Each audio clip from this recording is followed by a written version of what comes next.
with Judge Crater's disappearance, as far as being connected with political machine and everything? Very likely.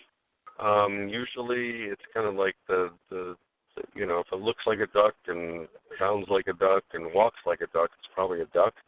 And and if you have to ask yourself, do you think it was the mob? Then more than likely it was in some way, because like you said, there's a fine line, and there's a lot of times there's blurred lines between politics and organized crime and even religion.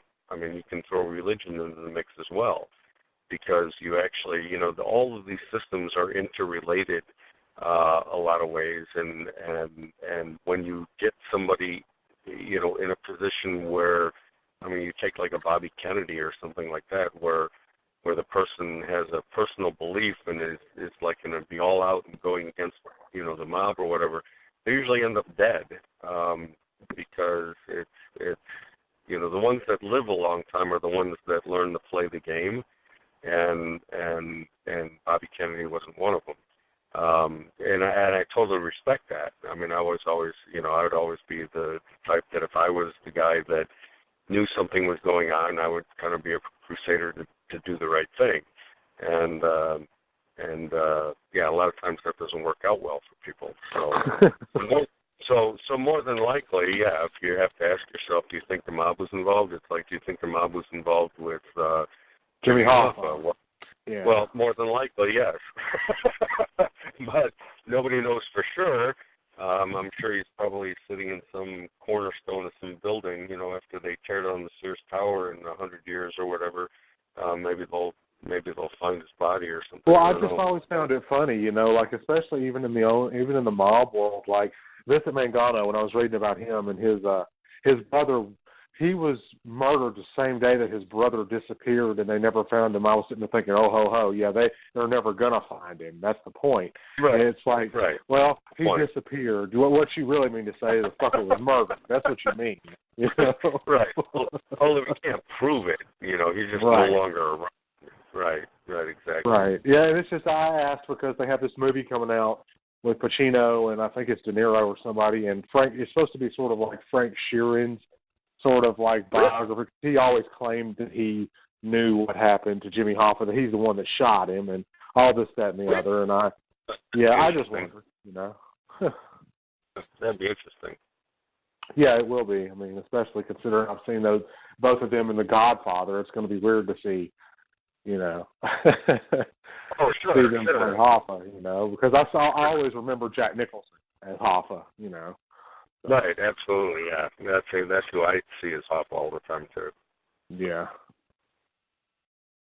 Ray, I always like getting into what you've been up to lately, other than upsetting people on Facebook without even trying.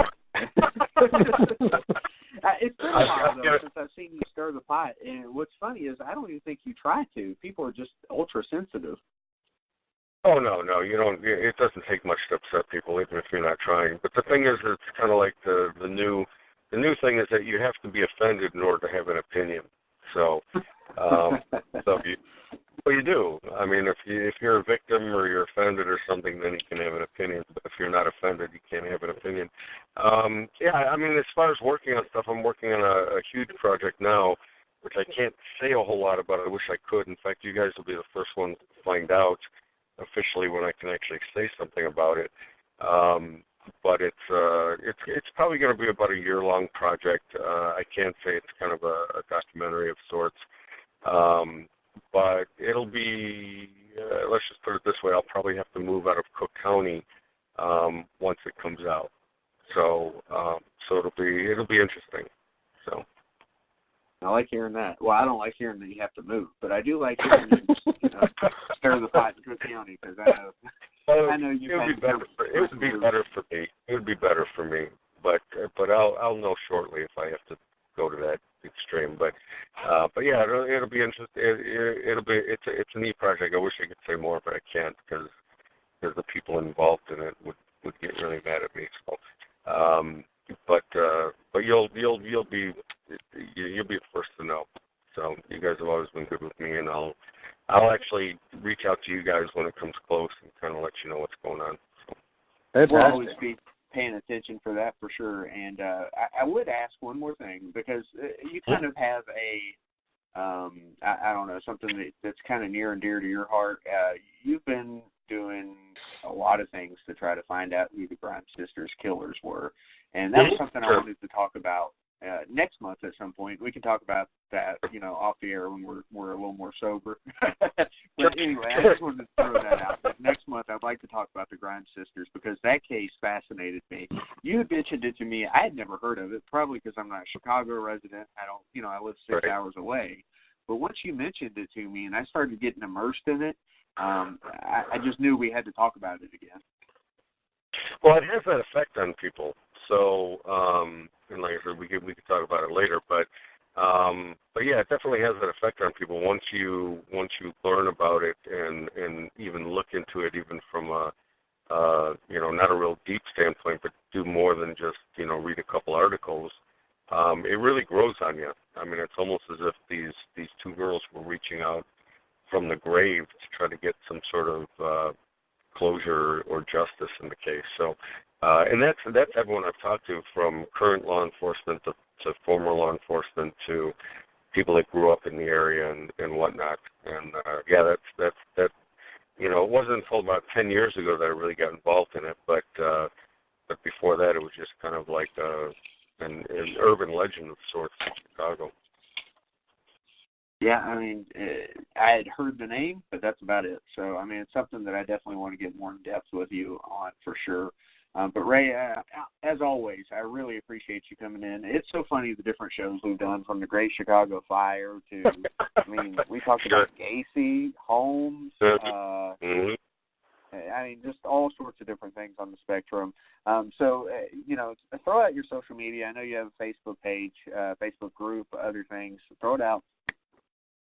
Right. So pretty much everyone can look me up on all the different exploits I'm involved in. If they just go to historycop.com, I've got links to all the other things that I'm involved with, whether it be, the urban legends and hauntings of Chicago, to the history of Chicago, to, the World's Fair that I'm really involved with, and that's Friends of the White City. So if they go to historycop.com, they can find links to everything else I do, including the blog that I write for Chicago Now, which is owned by the Tribune, which is also under the Chicago History Cop label. So, yeah, if you go to historycop.com, you can find everything, links to the Facebook, links to Twitter, links to all the different websites and the blogs. All right, sounds good. Well, Ray, you are the man. I'm sure we'll talk Chicago Mob again some point down the line whenever we want to do a sequel, prequel, whatever the case may be. It's been fun regardless. We've done the Irish side, we've done the Italian, and too many eyes. That's what's screwing me up right now. That's why I messed up earlier. Too many eyes. It's because you're drunk, Travis. It's because you're drunk, buddy. It really is, and I'm drunk on wine, and this is some strong. Oh, no, that's a bad drunk. That's a bad drunk. Bad drunk. Don't ever get drunk on wine. Oh. Happens all the time these days. I'm too old and classy for it.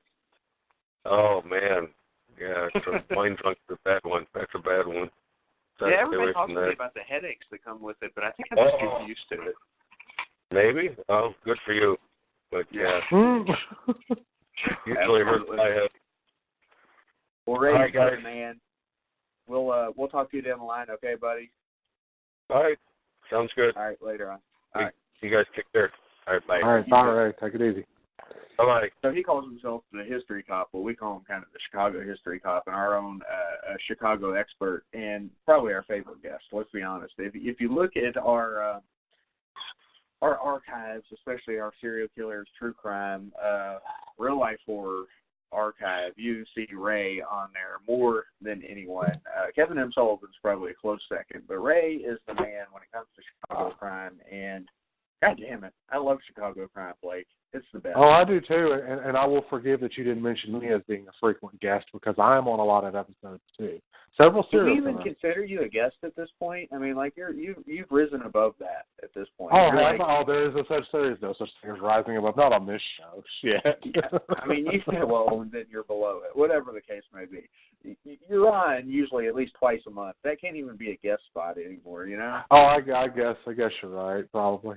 But no, he's so good. I love having him on, and he's so knowledgeable and so willing to talk about things, and he stays so busy. My God, I mean, I did see some of that stuff he was doing on, like some of the TV spots and stuff he was doing with like the H.H. Holmes thing, the Herman Mudgett, ancestry and all this other kind of stuff, and he's just so knowledgeable. But I mean, he's got that hard edge, but he's also he's soft-spoken, but he can be really, really assertive when he wants to be. He's got one hell of a personality, and I think he should not be pissing people. I think people should not be so pissed off and weirded out by what he says, because he really does have a unique perspective. People need to just grow the fuck up. You know what I'm saying?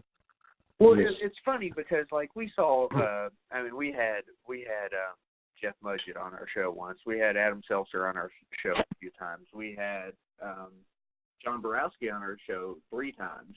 But nothing made my heart feel better than to see, Ray on American Ripper. It was just awesome to see, and I love to see him getting out there, getting the credit for the work that he's done.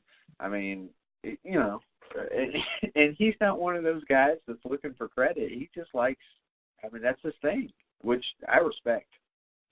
Absolutely, and he's very genuine about that. Not me. I'm out looking for all the credit I can get. Shit, you know what I'm saying? I mean, me too. Damn. It's just, but he's such a good guest that he makes me feel bad about myself a little bit. And I know what you mean, man. I know what you mean. I feel stupid every time I talk to. But not as bad as some, but they're. But no, it's like a double-edged sword. It's like a double entendre. It's like Ray Johnson's going to be on my. I'm like, man, and then part of it's going, oh man. Yeah, because I'm sitting here scrambling. Look, Dean O'Banion is not an easy subject, and the reason why I want to say that is because so like a lot of these mobsters, like Capone or whoever you want to get into, Jimmy Burke, there's so many different ones that you could look up on YouTube and just find all sorts of shit about. You look O'Banion up, and you're not going to find a whole lot. You got to really actually know the Chicago mob to know about O'Banion, and clearly, Blake, you've done a good job, and Ray did an amazing job. But he lives there, he knows the history. Absolutely, and it's great to have somebody with that close of an association with it, because he has insights that only someone in that particular position could have. And it sort of informs us, socially and as far as culturally. Because I see this show, in a lot of different ways, as drunken and fucked up, and as all the shenanigans could be, and falling asleep and singing about people's breasts and all this other kind of shit that happens on the show, and American Psycho and Steve Johnson and all the other things that happen. I really do see this show as sort of the cutting edge and social commentary on things that are not specifically mainstream. I mean, horror and all that stuff has become more mainstream, but I think the serial killers and like true crime, I think that's something that had a heyday before, but it's coming back, and I think you guys are ushering that in. So I extend a big thank you to you guys, because there are people that wouldn't touch this shit, and you guys will not only touch it, you'll rub it on your faces and put it in your mouth. It tastes so good. So I'm happy to be part of it. I just saw somebody trolling, and there's a horror group. Okay, it's called Horror Flick Fans, and it's it's a huge Facebook group for horror fans, right? And I'm talking thousands of people. Not like it's not a small group. Let me see how many people are in this group, just so I can show it to you. 92,300 people are in this group called Horror Flick Fans, okay? And somebody was just trolling. They posted a picture of Jackie Earle Haley as Freddy, and it said, best Freddy ever. I'm like, you fucking assholes.